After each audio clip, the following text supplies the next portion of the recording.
Halo sobatku, selamat datang di channel Sobat Movie. Tempatnya review film paling asik dan menarik buat sobatku semua. Yang baru gabung, silakan klik tombol subscribe ya dan nyalakan loncengnya. Supaya kalian tidak ketinggalan film-film seru yang Mimin upload. Oke, gak usah berlama-lama lagi. Langsung aja kita ke reviewnya. Gasken sob.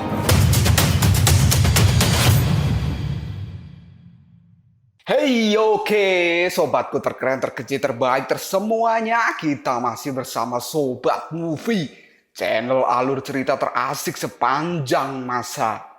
Oke, kita langsung masuk ke Sisingji Next chapter pertama. Jadi ini adalah cerita terusan dari Sisingji Perjalanan ke Barat.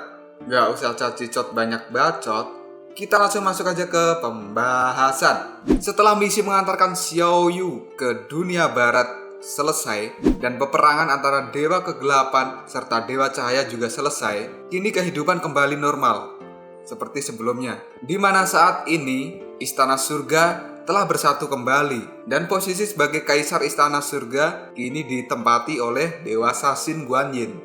Kemudian Dewa Rulai lebih banyak menghabiskan waktunya di dalam kamar. Dia membaca dan mempelajari beberapa buku-buku kuno. Kemudian Aosue, dia menjadi seorang Raja Naga di Istana Kerajaan Naga Laut Timur, menggantikan ayahnya dan kakaknya. Di sana Aosue menjadi Raja Naga yang baik dan dia senang melakukan petualangan. Kemudian Biksu Tong, kini dia menjadi seorang pengusaha hotel dan restoran di jalur siluman dan pekerjanya adalah murid-muridnya dulu serta para siluman yang dia kenal, seperti Putri Tengkorak Putih dan juga Baisi. Baji, Bailang, dan Wucing juga bekerja di tempat Biksu Tong. Dan kini Bailang sedang merindukan Xiao Yu. Kemudian Xiao Yu yang telah menjadi penjaga api abadi, dia merasakan bahwa Bailang sedang merindukan dirinya. Oke, kita langsung masuk ke cerita sekarang. Terlihatlah sebuah awan berwarna oranye kemerahan. Kemudian ada jembatan yang terbuat dari awan yang terhubung dari bumi ke Istana Surga. Di sana ada seseorang yang berlari melewati jembatan itu dan dia sedang menuju Istana Surga. Orang ini adalah orang yang spesial dan juga orang pilihan yang telah melakukan perjalanan ke barat sebanyak 2 kali. Dan kalian semua pasti tahulah sob, siapa orang ini. Ya, orang ini adalah Tang San San. Biksu Tong kini berlari secepat mungkin ke Istana Surga dan dia terlihat seperti orang yang panik dan ketakutan. Dia pun berlari dengan sangat kencang. Dan tiba-tiba di tengah perjalanan Biksu Tong terkejut karena Sun Wukong tiba-tiba saja jatuh dari langit. Dan Sun Wukong yang terjatuh itu tubuhnya penuh dengan luka dan darahnya berceceran kemana-mana. Hal ini membuat Biksu Tong kaget dengan apa yang terjadi pada Sun Wukong. Biksu Tong kini lanjut berlari. Kemudian dia dikejutkan lagi dengan jatuhnya Wucing dan juga Baji. Hal ini semakin membuat Biksu Tong merasakan panik. Sebenarnya apa yang telah terjadi di Istana Surga sehingga murid-muridnya terlempar dari Istana Surga dengan penuh luka. Di saat berlari itu, Biksu Tong melihat kelopak bunga berwarna pink berceceran di antara tubuh Baji dan juga Wucing. Lalu Biksu Tong menyimpulkan bahwa itu adalah kelopak bunga milik Dewa Sasin. Biksu Tong mempercepat langkahnya agar dia segera sampai di Istana Surga. Dan akhirnya sang biksu pun kini telah tiba. Sesampainya di Istana Surga, Biksu Tong merasa terkejut karena banyak prajurit Istana Surga telah tewas dan mayat-mayatnya bertumpuk bagaikan sebuah gunung. Mereka semua dibantai dengan sangat kejam dan mati dengan sangat mengenaskan. Kemudian ada seseorang yang berbicara pada Biksu Tong. Dia berkata, "Hei Tang San San, ternyata kau di sini ya." Biksu Tong langsung menengok dan ternyata orang itu sedang berada di atas atap rumah.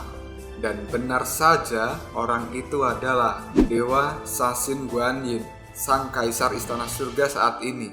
Dewa Sasin pun langsung menyambut kedatangan Biksu Tong. Dia berkata, "Sudah lama aku menunggumu Tang San San." Dan Biksu Tong menjawabnya, Dewa, aku pasti akan datang dan aku akan menantangmu bertarung saat ini."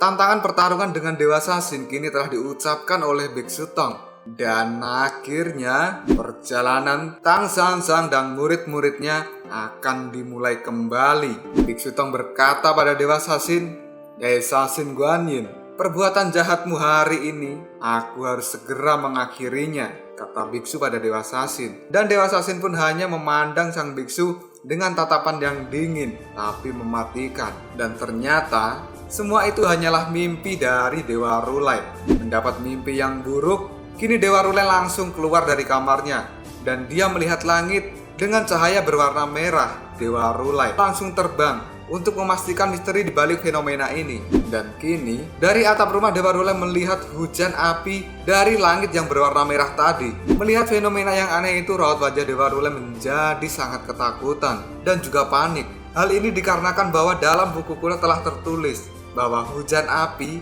adalah pertanda akan datangnya bencana besar yang tidak akan terelakkan dan efeknya juga tidak akan terbayangkan. Kita berpindah ke dunia manusia. Di sana terlihat sebuah pedesaan yang tenang dan juga tentram.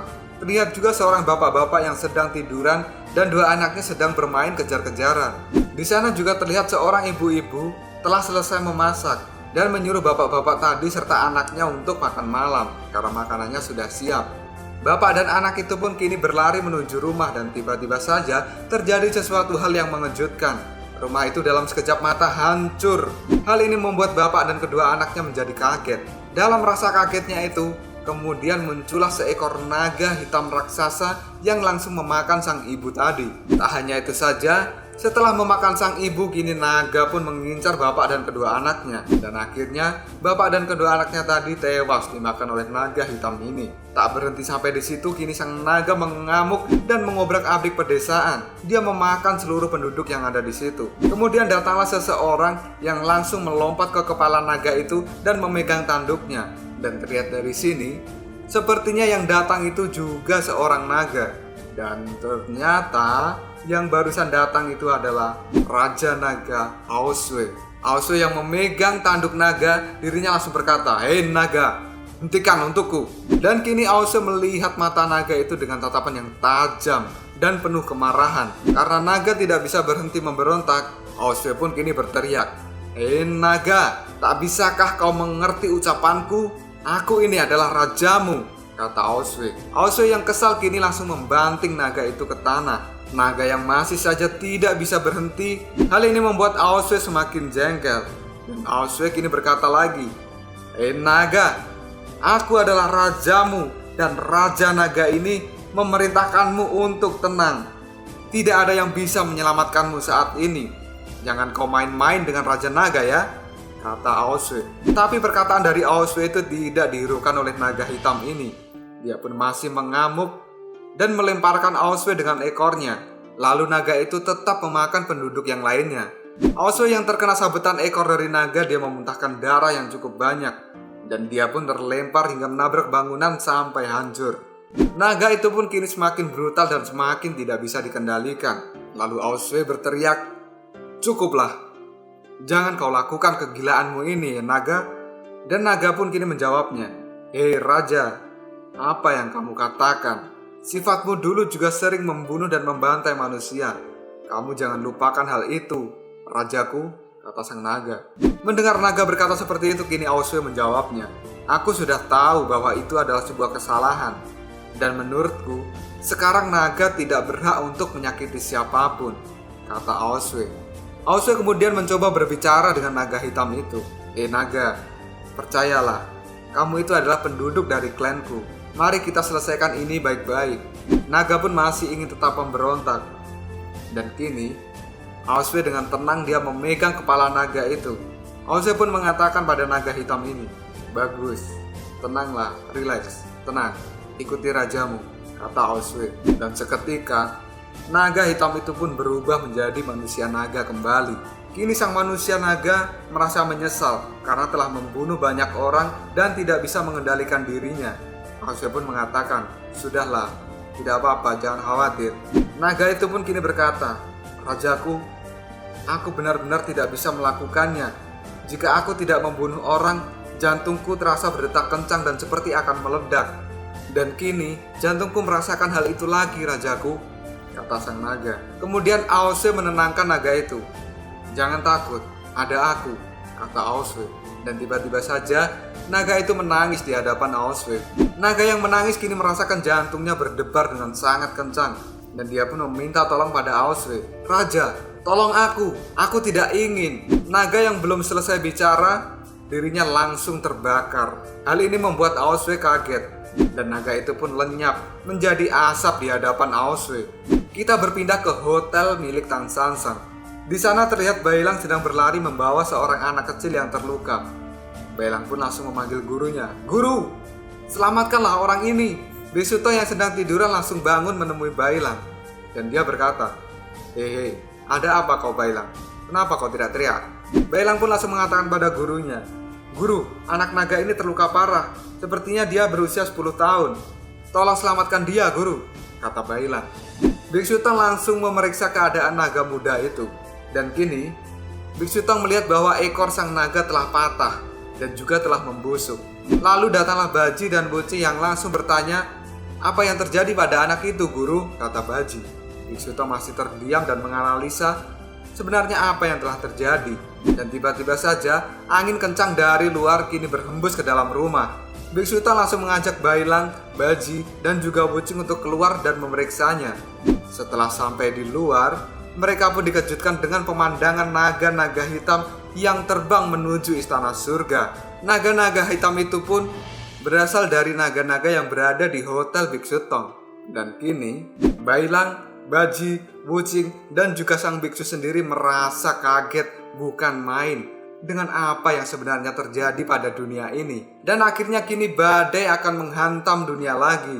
Peristiwa besar tidak akan terhindarkan dari dunia ini.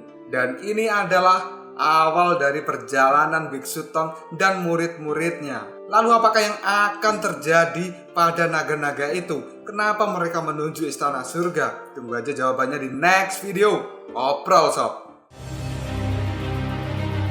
Tetap stay di channel Sobat Movie dan jangan lupa klik subscribe, like, dan share ke teman-temanmu agar channel ini dapat berkembang dan menghibur kalian semua. See you next tomorrow. Bye-bye.